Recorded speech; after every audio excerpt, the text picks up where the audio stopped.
दोस्तों, पूरी दुनिया में आज सऊदी अरब की एक अलग पहचान बन चुकी है। इस देश के पास दुनिया के 70% से ज्यादा के ऑयल रिसोर्सेज मौजूद है। लेकिन आज से 100 साल पहले इस देश का कोई खास वजूद मौजूद नहीं था। जिस देश में आज 3.25 करोड़ लोग रहते हैं, वहाँ पर 1950 से पहले तक 25 लाख लोग भी नहीं रहा करते थे। सऊदी अरब की गिनती आज दुनिया के सबसे बड़े देशों में की जाती है। लेकिन इस देश का अगर आप नक्शा देखेंगे तो एक बहुत ही विचित्र चीज देखने को मिलती है। देश की 82% आबादी सिर्फ इन 2 लाइन्स वाले एरिया में ही रहती है। बाकी का पूरा देश आज भी वीरान और सुनसान है, जहाँ कोई भी रहना पसंद नहीं करता। भारत, अमेरिका या दुनिया के अन्य नक्शे देखे जाएं तो देश के कोने कोने में लोग रहते हैं। हालांकि कुछ प्रमुख शहरों में जनसंख्या ज्यादा होती है, लेकिन बिल्कुल सुनसान इलाके देखने को नहीं मिलते। पर सऊदी अरब में आज भी ज्यादातर इलाके खाली पड़े हैं। बट आखिर ऐसा क्यों है? क्यों सऊदी में लोग सिर्फ इन 2 लाइन्स में ही रहना पसंद करते हैं? दोस्तों, आज की इस वीडियो में हम बात करेंगे कि आखिर क्यों 82% सऊदी अरब के लोग इन 2 लाइन्स वाले इलाके में ही रहते हैं। दोस्तों, आज के समय में सऊदी की टोटल पॉपुलेशन 37 मिलियन यानी 3 करोड़ 70 लाख के आसपास है और आबादी के लिहाज से ये खाड़ी देशों में 6ठे नंबर पे आता है। वहीं पूरी दुनिया में ये 12वां सबसे बड़ा देश है। सऊदी का इतिहास भी काफी रोचक रहा है। आज से 100 साल पहले तक इस देश के पास कुछ भी नहीं था, न ही कोई प्राकृतिक संसाधन थे। चारों ओर बस रेगिस्तान ही रेगिस्तान था। साल 1932 में अब्दुल अजीज ने रियाद शहर की स्थापना की और उसे सऊदी की कैपिटल सिटी डिक्लेयर कर दिया। इससे पहले मक्का, मदीना और जद्दा जैसे शहर भी यहाँ अस्तित्व में थे। लेकिन फिर भी रियाद को राजधानी बनाया गया, क्योंकि मक्का और मदीना में नॉन मुस्लिम्स की एंट्री बैन थी और एक राजधानी में दुनिया भर के तमाम नेता,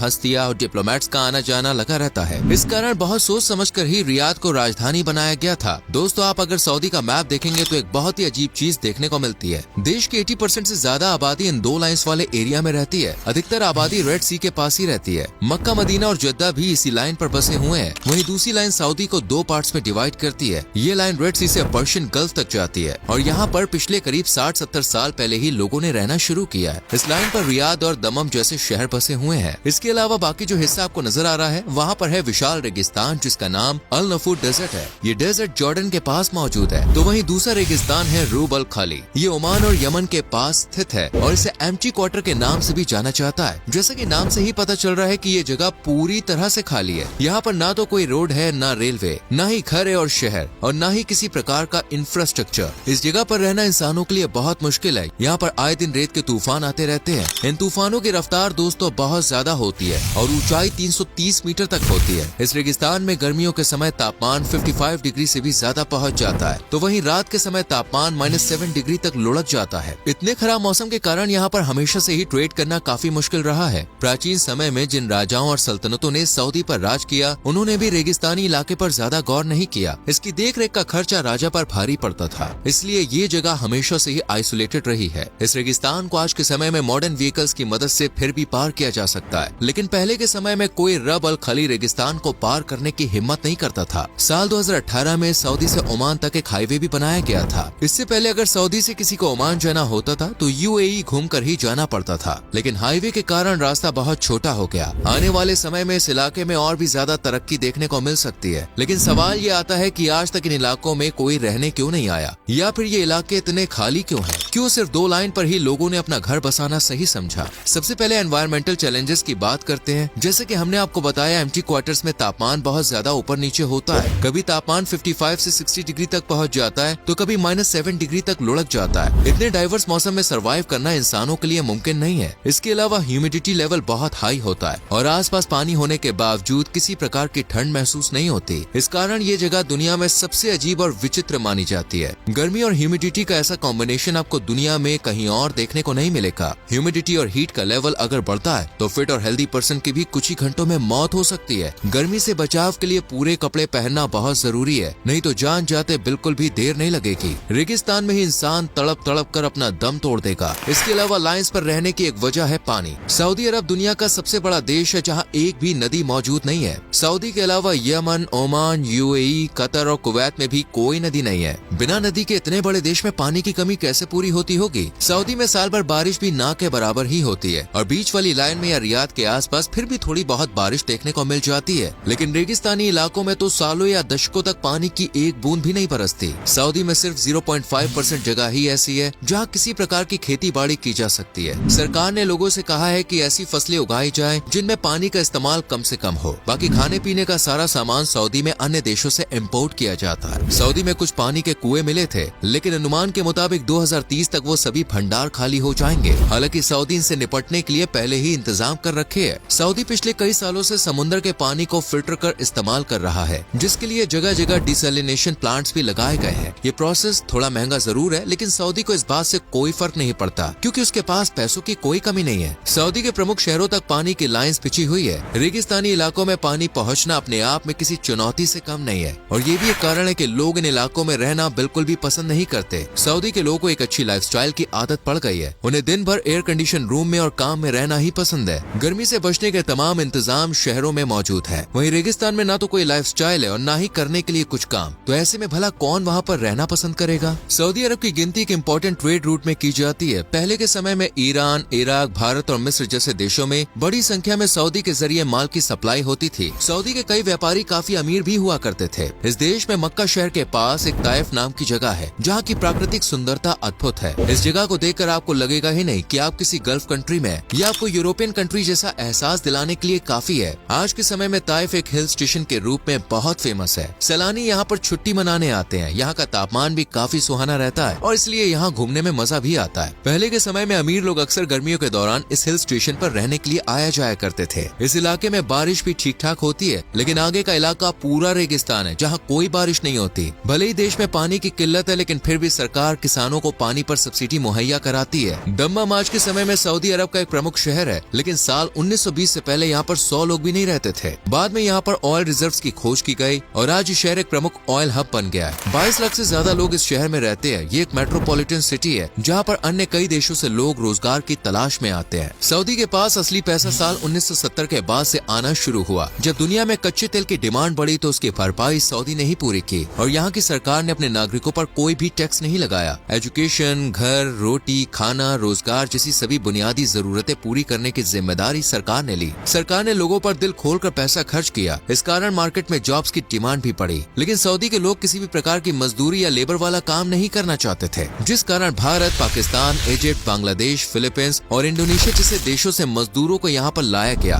उन्हें मैन्युफैक्चरिंग यूनिट्स, कंस्ट्रक्शन वर्क और ट्रांसपोर्टेशन इंडस्ट्री में लगा दिया गया। आज इस देश के 85% लोग केवल कुछ प्रमुख शहरों में ही रहते हैं। एक समय पर जो शहर बिल्कुल सुनसान और वीरान थे, वहाँ आज लाखों लोग रह रहे हैं। केवल रियाद में ही करीब 80 लाख लोग रहते हैं, तो वहीं जद्दा में 55 लाख से ज्यादा लोग रह रहे हैं। सऊदी में 40% से ज्यादा लोग ऐसे हैं जो दूसरे देशों से आकर यहाँ पर रह रहे हैं। सऊदी को शायद एक लाइन में रहना ही पसंद है। यहाँ पर एक नया शहर बसाया जा रहा है, जिसका नाम दिल लाइन होगा। इसे लीनियर प्रोजेक्ट या नियोम प्रोजेक्ट का नाम भी दिया गया है। ये शहर 170 किलोमीटर लंबा होगा, लेकिन इसकी चौड़ाई सिर्फ 200 मीटर होगी। पूरा शहर एक लाइन में बसा हुआ होगा। यहाँ पर करीब 10 लाख लोग रह सकेंगे और कोई भी प्राइवेट व्हीकल इस शहर में अलाउड नहीं होगा। करीब $500 बिलियन की लागत से ये शहर बसाया जा रहा है। यहाँ पर कार्बन एमिशन 0% होगा और ये एक पोल्यूशन फ्री सिटी होगी। लीनियर सिटी में हर जगह आर्टिफिशियल इंटेलिजेंस का इस्तेमाल किया जाएगा। आपकी जरूरत का हर सामान केवल 5 मिनट की दूरी पर उपलब्ध होगा, फिर चाहे वो स्टोर हो, हॉस्पिटल हो, स्कूल हो या फिर जिम जैसी कोई भी जगह हो। यहाँ की सड़कें बिल्कुल भी बिजी नहीं होंगी। शहर को 3 लेयर्स में बनाया जाएगा। इनमें सबसे नीचे वाली लेयर होगी जिसका नाम द स्पाइन लेयर है। यहाँ पर ultra high speed transit train दौड़ेगी। बीच वाली लेयर को सर्विस लेयर के तौर पर बनाया जाएगा। इस जगह पर सारी कमर्शियल एक्टिविटीज होंगी। सारी commercial buildings, office place, shopping malls और अन्य कॉम्प्लेक्स एरिया यहीं पर बनाए जाएंगे। यहाँ सड़कों पर टैक्सी चलती हुई भी नजर आएगी, लेकिन ये टैक्सी पूरी तरह से ड्राइवरलेस होगी। सबसे ऊपर की लेयर यानी टॉप मोस्ट लेयर का नाम होगा पेडेस्ट्रियन लेयर और ये एक रेजिडेंशियल एरिया होगा। यहाँ की आबो हवा में ताजगी महसूस होगी। लोग पैदल ही एक जगह से दूसरी जगह आएंगे जाएंगे या फिर ज्यादा से ज्यादा बाइसिकल और ई बाइक्स का इस्तेमाल लोग कर सकेंगे। ड्रोन टैक्सी भी इस शहर में चलेगी, यानी लोग हवा में उड़कर एक जगह से दूसरी जगह तक आ जा सकेंगे। साथ ही क्लाउड सीइंग टेक्नोलॉजी का इस्तेमाल यहाँ पे किया जाएगा, जिसकी मदद से कृत्रिम बादलों के जरिए शहर में बारिश कराई जाएगी। ये शहर समुद्र से 500 मीटर की ऊंचाई पर होगा और आने वाले सैकड़ों सालों में भी इसके डूबने का कोई खतरा नहीं होगा, चाहे समुद्र लेवल में कितनी ही बढ़ोतरी क्यों न हो जाए। ये शहर बनाना सऊदी के लिए काफी मुश्किल होगा। इसके लिए पर्यावरण संबंधित कई समस्याओं का सामना करना पड़ रहा है। दुनिया के बेस्ट इंजीनियर्स को इस प्रोजेक्ट की जिम्मेदारी सौंपी गई है। इस शहर के बसने के बाद यकीनन सऊदी को दुनिया में एक और नई पहचान मिलेगी। दोस्तों, सऊदी के बारे में एक और बात कही जा सकती है कि यह पूरा देश मॉडर्न सिविलाइजेशन का एक बेहतरीन एग्जाम्पल है। यहाँ पर प्राचीन संस्कृति या ऐतिहासिक धरोहर नहीं है, लेकिन फिर भी पैसों के दम पर यह देश दुनिया भर में अपनी पहचान बना चुका है। पैसों और आधुनिक तकनीक के दम पर दुनिया पर कैसे राज किया जाता है, ये बात सऊदी अच्छे से जानता है। उम्मीद करते हैं कि सऊदी अरब की ये वीडियो आपको पसंद आई होगी। वीडियो अच्छी लगी हो तो लाइक और शेयर जरूर करें।